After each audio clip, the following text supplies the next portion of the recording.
1 second, ఇది ఒక్కటి చెప్పేసి కనబడుతుందా క్లారిటీ?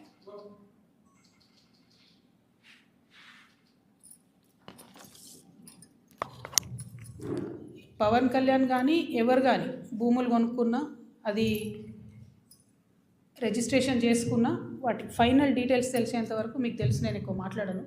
నేను ఈ వివాదం వచ్చిన తర్వాత పర్టికులర్లీ పవన్ కళ్యాణ్ భూమి గురించి వాస్తవానికి నేను మాట్లాడలేదు. చాలామంది తెలంగాణ వాదులు తీసి ఇంటర్నెట్లో పెట్టిన తర్వాత అదేంది అని నేను డీటెయిల్గా తీసుకుంటే ఆ డీటెయిల్స్లో వచ్చింది ఏంటి అంటే, అన్ని లేక్స్ లాగా కాకుండా ఈ లేక్కి ఫైనలైజేషన్ అయిన తర్వాత వారు కొనుక్కున్న 10 ఎకరాలు కూడా శిఖం భూమి అని తెలుస్తుంది. కాబట్టి ఆయన్నే అన్నారు కదా, శిఖం భూమి అని తెలిస్తే వాపస్ ఇస్తాను, వాపస్ ఇవ్వమని మేము డిమాండ్ చేస్తున్నాం అంతే.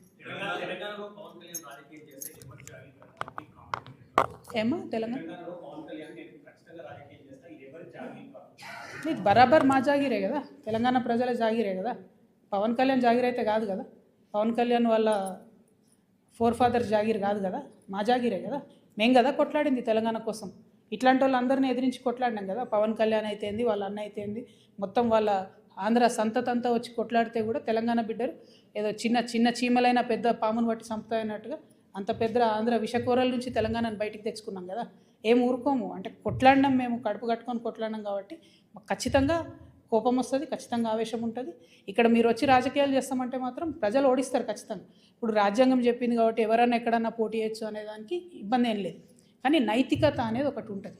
మీ వల్లనే సావగొట్టబడి, మా వనరులు దోచుకోబడి, మా సంస్కృతి మరుగున పడిపోయి, మేము ఇబ్బంది పడి 1200 మంది అమరవీరులు చచ్చిపోతే నువ్వు ఇక్కడ వచ్చి రాజకీయం చేస్తా అంటే మరి మేము తెచ్చుకునేది ఎందుకు తెలంగాణ? మేము చూసుకుంటే ఎందుకు ఊరుకుంటాం? టెక్నికల్గా నువ్వు 100 పనులు చేయొచ్చు, కానీ మారాలిటీ ఉండదా లైఫ్లో? నైతికత ఉండదా? చాలా పెద్ద నైతిక విలువలు చెప్పేటటువంటి మనిషి వద్దు ముర్రో అంటే ఈ వన్ సైడ్ లవ్ ఏంద్రా నాయన, మాకు అర్థమైతే లేదు. వద్దు బాబు, మీ ఆంధ్రాలో మీరు ఏమైనా చూసుకోండి అంటే ఈ గోలేంది, మీద వచ్చి యాసిడ్ వస్తా అన్నట్టు ఈ బలవంతము లవ్ ఏంది, నాకు అర్థమైతే లేదు. అక్కడ కట్టుకోండి కదా క్యాపిటల్, ఆడ పడవలు వేసుకొని పోయే పరిస్థితి ఉంది, ఆడ కట్టుకోండి. అక్కడ ప్రజలను బాగా చూసుకోండి, అక్కడ ప్రజలకు హెల్ప్ చేయండి, అక్కడ పేద ప్రజలకు పనులు చేయండి. అవన్నీ ఇట్సబెట్టి వచ్చి మా మీద పడి ఎందుకు? ఇక్కడ లేరా మా నాయకులు? మస్తు మంది ఉన్నారు కదా. మేమే ఎవరెవరం గెలుస్తాం, మేమే ఎవరెవరం చేసుకుంటాం. మా వాళ్ళు చేయగలిగినంత మేము చేసుకుంటాం, మేము బాగుపడతాం. Thank you.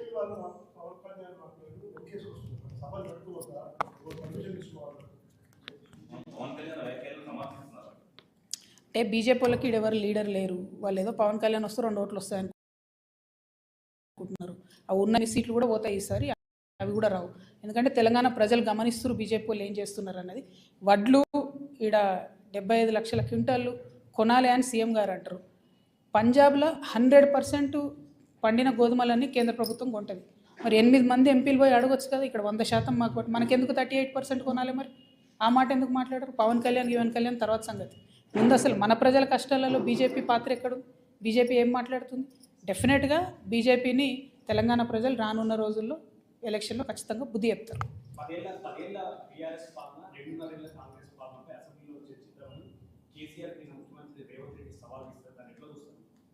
ఏమొస్తుందండి? ఇంతకుముందు వాళ్ళు సవాళ్ళు వేసుకున్నారు. ఒకసారి ఒక ఆయన వస్తే ఇంకొక ఆయన రాడు, ఇంకోసారి ఇంకొక ఆయన వస్తే ఇంకొక ఆయన రాడు. అందరు కలిసి మాట్లాడుకుంటే కసెప్పుకుంటారు.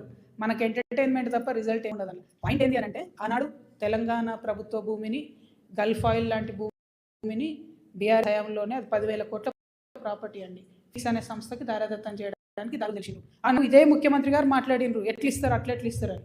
ఇవాళ ఆయన్నే ఇంకొంచెం మంచిగా మార్గం సుగమం చేసి ఆనాడు 50 ఎకరాలు రిజిస్ట్రేషన్ అయితే ఇంకా ఇవాళ 100-150 ఎకరాలు మిగతా ఉంది, దాంట్లో ఇంకో 200 ఎకరాలు లేదు. అది మొత్తం ఈయన ఇవ్వడానికి ఈయన దారులు తెరిచిండు.